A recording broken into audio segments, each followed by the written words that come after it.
Hello there and welcome to the Rubicoin podcast, coming to you live from the top floor Rubicoin HQ here in Dublin, Ireland.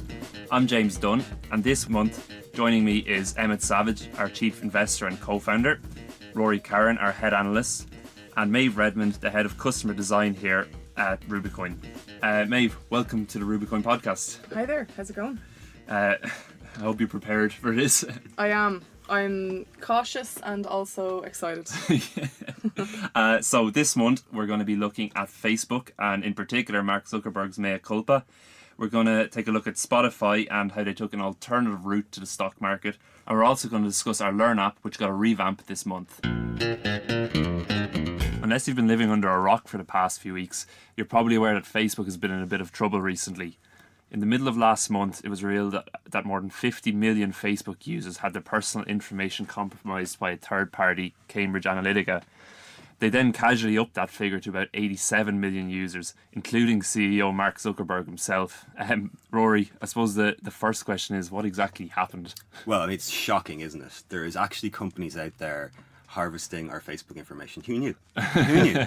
Now, this is actually a bit darker than what we all kind of expected was going on anyway. What happened was about 270,000 people agreed to participate in an online personality test. In doing so, they gave the company conducting the survey, which is called Global Science Research, the right to scrape their personal information. Unfortunately, they also gave them the right to scrape all the information of their friends. So you can see how 270,000 quickly turns into many millions. Global Science Research then sold that information to another company called Cambridge Analytica, who then used that information for political advertising for the Republican primaries, the 2016 election and the Brexit referendum. Cambridge Analytica was founded by Robert Mercer, who's a Republican billionaire, and Steve Bannon, who was on Trump's election campaign and was then his chief political strategist. Reports suggest Cambridge Analytica also had ties to a large Russian oil company, which of course then had ties to the Russian intelligence agencies. To make matters worse, there was a Channel 4 documentary put out a few weeks ago where the CEO of Cambridge Analytica, a guy called Alexander Nix, was secretly filmed admitting to blackmailing people and sending sex workers to politicians' houses in order to entrap them. So you can see these really aren't the kind of people you want having your personal data, and that's what's causing all the fervour at the moment. It's not exactly what you think you're getting into when you just sign up to Facebook, I don't think. So then Mark Zuckerberg notably appeared in front of Congress last week voluntarily. Emmet, do you think it was a good idea for him to volunteer himself to go in front of Congress? I think it was a good idea for Mark to appear in front of Congress. I think, in fact, had he not appeared, would be far more stark. So it allowed him to, in public, address all the queries and fears and questions that Congress actually had. Yeah. I think it was an insight into how Congress actually operates. And in fact, too many cooks spoil the broth, as they say. There were so many questions put to Zuckerberg. It was difficult for key findings to be apparent easily. Yeah. So, I mean, I heard one particular senator asked Zuckerberg when would he bring fibre to North Carolina, I think, which I thought was fun. Yeah, so it struck me at the kind of the misunderstanding a lot of the senators seem to have about technology in general, never mind Facebook. But it also lends the question that, you know, what's going to happen now for Facebook? Are we going to see a more regulated future for the company? Yeah, I mean, I think we have to accept that there's a bigger conversation going on here. Whenever we consume content on the internet, we have to understand that the currency behind that, what's powering that, is paid advertising. Yeah.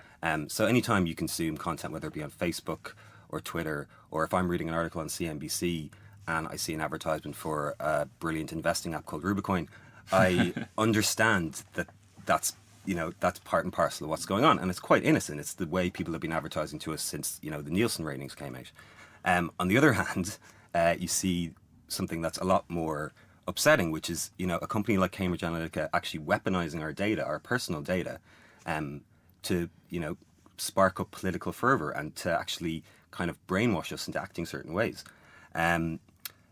Look, the stock, Facebook stock took a hit because the multiple investors are going to be willing to spend on a company in acceleration mode when regulation is threatened is going to decrease. That's just going to happen. But as a business, you think of its 4 native apps, they are ubiquitous. Everyone uses them. I read someone say that like the switching cost of Facebook are quite low. They're really not. They're quite high actually. If you want to get totally remove yourself from Facebook, you're talking about not using WhatsApp, not using Instagram, not using Messenger. Yeah. You're talking about there's a huge amount of companies that you probably log in to through Facebook. Like there's a taxi app here in Dublin that my login is my Facebook account. So Yeah. taking yourself away from that's going to be very tricky, and I think the business is going to continue to succeed. I don't like it myself as a stock, but I think investors could hold their noses and watch it grow pretty happily for the next 10 years. I think the minute Zuckerberg opened by taking full accountability and responsibility, everything after that point was kind of subordinated to the fact that he was being sincere and open, or at least purporting to be sincere and Yeah. open, and taking that full accountability. And the minute he said those words, I don't have the quote exactly in front of me, but from the moment he said, "This is my business, I founded it, I take full responsibility," you could just tell the stock was going to recover, because that's in fact the founder is putting his hands up and is very clearly showing that he's willing to do whatever it takes to put this situation right. So for new investors, Facebook is often probably one of the first investments they'd consider, because it is such a consumer-facing brand. Even if you don't use the native app, you're probably using Instagram, you're probably using WhatsApp, you're using Facebook in some way. So, it's a very attractive first investment for users. But is there thinking that maybe Facebook is like the banks now, it's too big to fail? Maeve, what do you think? I don't know if any of us can be fully sure on that one. Like, we've touched on important points about like Facebook and just how ubiquitous it is. I know that I use it heavily to keep up with various internet dogs. Very important high level stuff. But I mean, on one hand, it feels like it's kind of an unstoppable force. And then, we've already made points on just how dark this really was.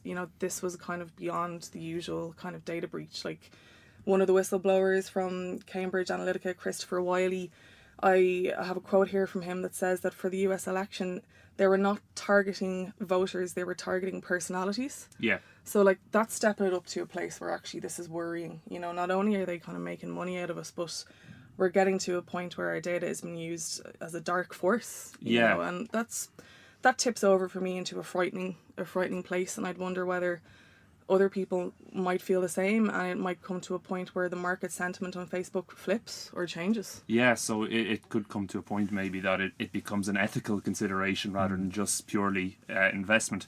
Emmet, you deleted your Facebook last year, or deleted parts of your Facebook last year. I think my New Year's resolution in 2017 was to erase as much of my Facebook and online history as possible, with the exception of Twitter. And it was a far bigger undertaking than I expected. Yeah. I wasn't like kind of gutsy enough to delete my Facebook account, funnily. I still wanted access to do basic things like connect with friends who are far away, but I must have deleted several hundred photographs and pretty much every status update I'd written in the 10 years prior, and I was absolutely amazed at how much of my life I had actually put out there. And as you go through a process of deleting it one at a time, which is a slow enough process, you do find you've slowly and steadily shared a huge amount of your life, and that's not a revelation or an insight, and it's only one person's journey. But even deleting or unliking the pages I liked, there were hundreds of venues, gigs, restaurants, and even towns and cities that I liked in 10 years, and it was like a thumbprint of who I was in those 10 years, and I'm glad it's been deleted, or at least I hope it has. It's all a bit Black Mirror, really, isn't it? Yeah. Another popular consumer-facing brand that's been in the news over the past month is Spotify, who listed on the New York Stock Exchange just over 2 weeks ago. Spotify is far and away the most popular music streaming service out there at the moment, with over 70 million paying subscribers counted earlier this year.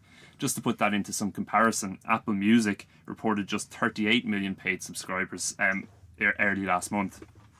When Spotify went public, though, it wasn't in the usual way. They decided to forego the usual IPO process in favour of direct listing. Rory, what exactly is a direct listing? So it's another way of getting your stock out there. The typical way is an IPO, initial public offering. That's when a company hires the big boys, Goldman Sachs, JP Morgan, the big banks, as underwriters. And essentially what they do is, first of all, they try and figure out what price the stock should be. They work with other financial institutions to come up with a realistic price. They provide a guarantee to sell a certain amount of shares, and they'll purchase any excess shares. Yeah. The issue with this is it's very costly. They charge about 2 to 8% of the full offering, which means that the company gets less capital, and shareholders are then stuck with higher share prices. So what Spotify have done is they've gone for what's called a direct listing. I'm pretty sure they're the biggest company that's ever done this. It's usually reserved for smaller companies. Okay. And what they've done is basically they've just put their shares on the market. There's no kind of big roadshow. There's no big hype. They didn't issue any new shares, didn't raise any more money. Okay. And there's no lockup period. So basically, one day employees and early investors weren't able to sell shares. The next day they were. Okay. So, despite the New York Stock Exchange mistakenly hanging out a Swiss flag on the day, Spotify are actually a Swedish company. Emmet, yourself and John, Rubicoin's other co-founder, were recently in Sweden. Yeah, actually, I'm a big fan of Sweden. Some of the most appreciated and loved brands that the world has seen over the last generation have actually originated in Sweden. Those brands include Absolut Vodka, Ericsson, IKEA, H&M, and even ABBA. So, it is a production house. My favourite. Exactly, yeah. Great brand. Yeah, great band. And Sweden produces quality, and in so many different ways. And Spotify is the latest big brand to emerge from the country. And John and I went up about 11 years ago. NASDAQ purchased the Swedish Stock Exchange, which is branded as First North now. And we were up there for a listing of an Irish company, and got to explore the listing process. And it's an amazing country, really, because its population is around double that of Ireland. So it's probably around 9 million people.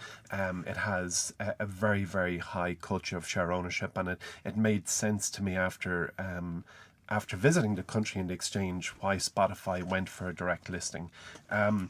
I'm actually very interested in Spotify at the moment, and as you mentioned, it's not only the world's most popular music streaming service, it's the largest and has 71 million premium users, as far as I know. 71, isn't it, James? 71, yeah. 71, which is about 46% up year on year. So it's growing very quickly. But what's I think amazing about Spotify is its conversion funnel.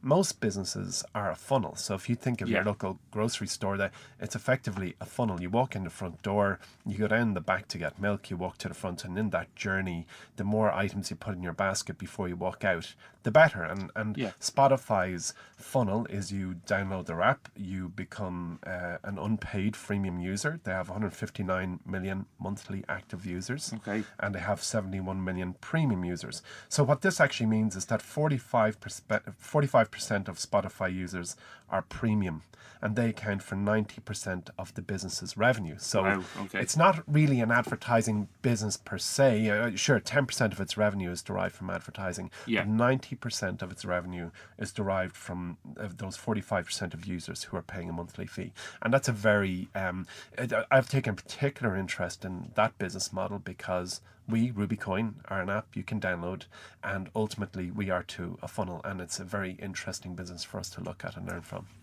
As Spotify is a streaming, albeit music streaming company, could we compare them to Netflix in the video streaming space, or would that be a false comparison? Yeah, it's a tough one because they are basically the music version of Netflix. But one of the things looking at the company that kind of not worried me, but made me kind of question it as an investment was the revenue is growing like crazy. It's up 39% last year, on average 54% over the last 4 years.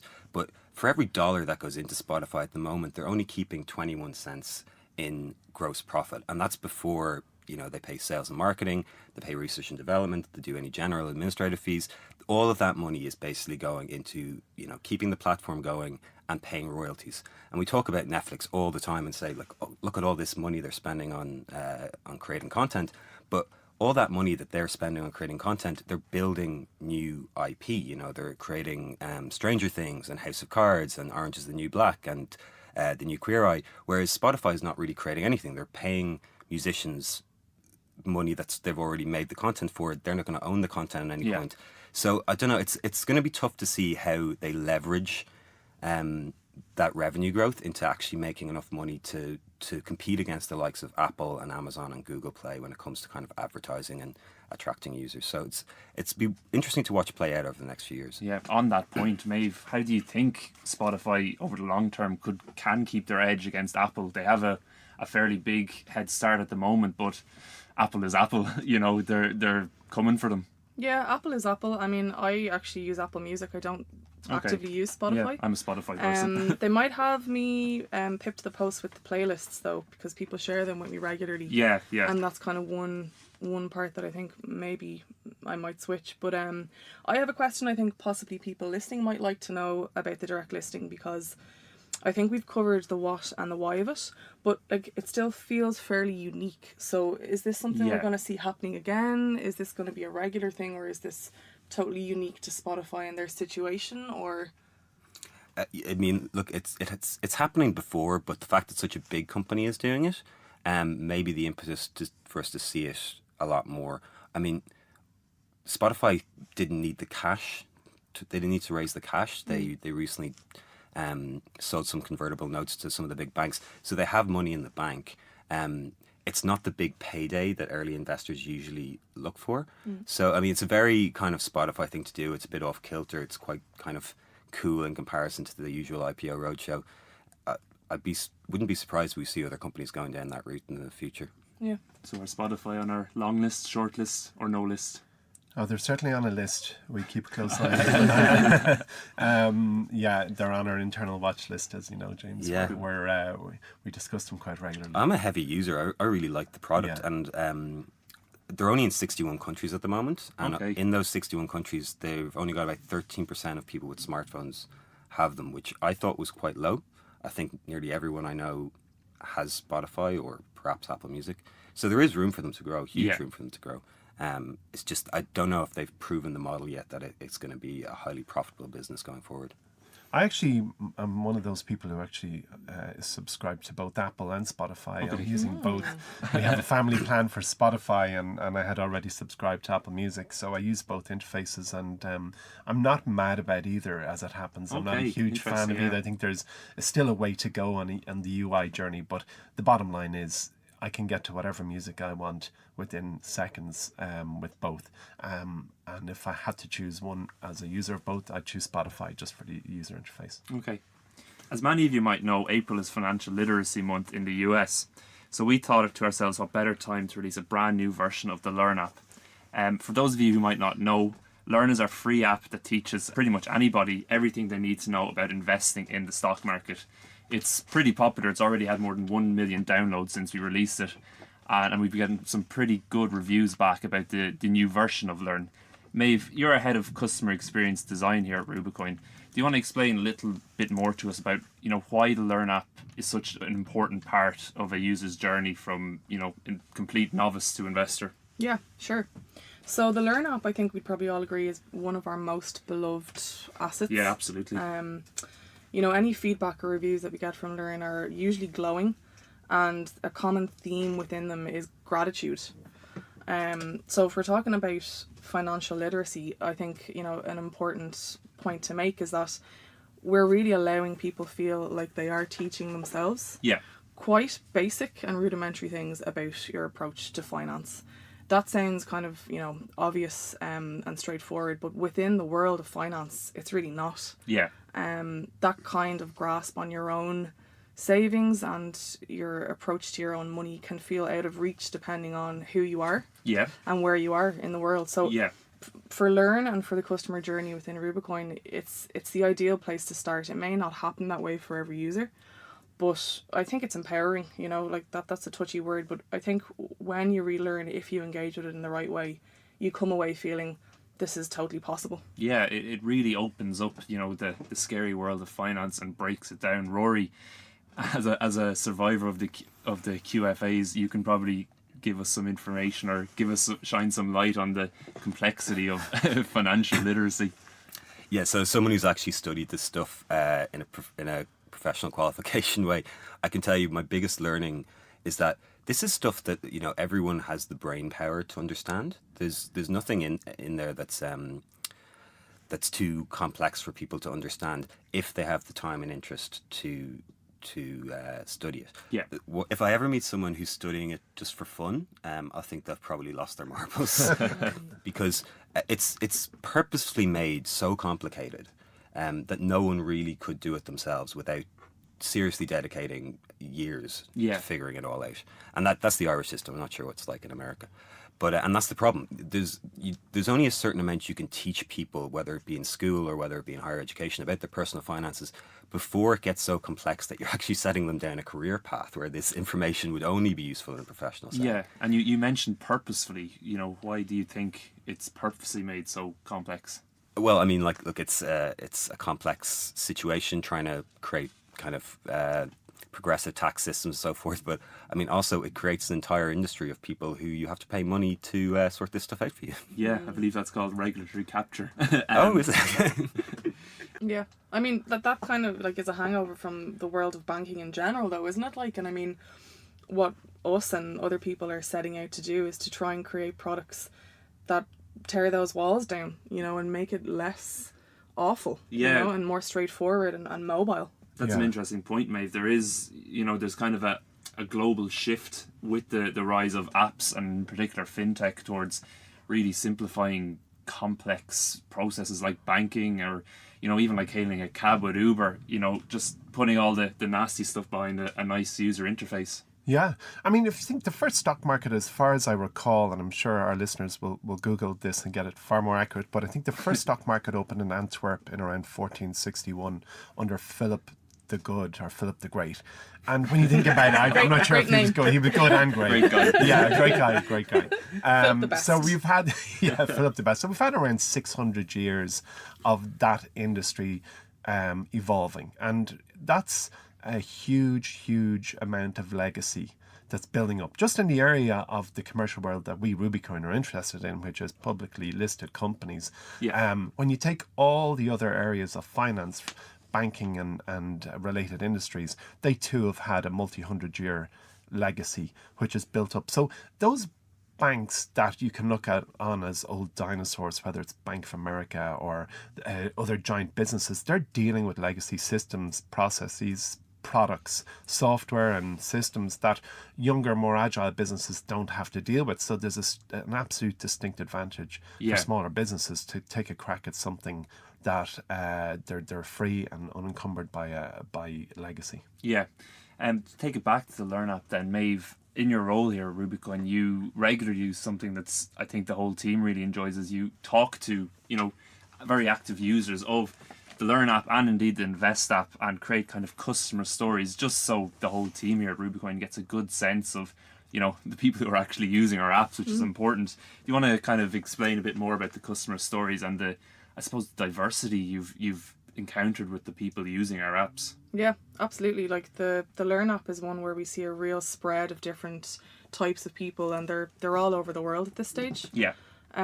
If you're talking about people who are like taking their own financial literacy into their own hands, the Learn app is a really interesting use case because, like we're in April now, so I think over the last 4 weeks, so from mid-March to now, I've talked to a young student, Michelle, in the Philippines, who used Learn to kind of basically tweak her interest and get her going towards her own investment plan that hasn't happened yet, but she feels like she can do it.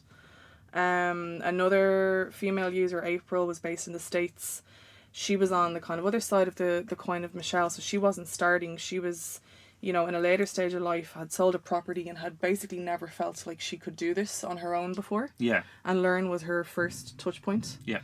And then somewhere in the middle was a student called Keith, who's based in London, who is studying and who doesn't have the right earning power at the moment to invest regularly. But Learn is one of the touch points that we offer that makes him feel like he's still in the game. Do you know that he's still kind of reading content and kind of keeping up with the whole idea of one day owning more and more shares. Yeah, and I think that's something that I personally get a sense of from a lot of the people we talk to who use Learn, that a lot of people feel like, or they mention the fact that they feel that they weren't the type to start investing. I always think that's quite interesting that they felt cut off from this whole world because of knowledge or just feeling like it wasn't for them. Yeah, I mean, I can relate to that. Like Rory, you mentioned there, like the kind of financial qualifications that are out there.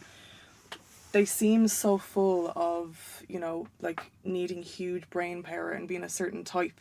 And I mean, I guess they are still pitched as that, right? Depending where you're based. But, you know, as a woman, like people had never approached me about the idea of investing before I was mid-20s. Yeah. You know, what Learn does is it tries to get in there, I suppose, to users when they're like teenagers. You know, they can use it from when they're kind of starting off, and it's just a concept. Yeah, yeah. So I think that flips the whole landscape of what's possible.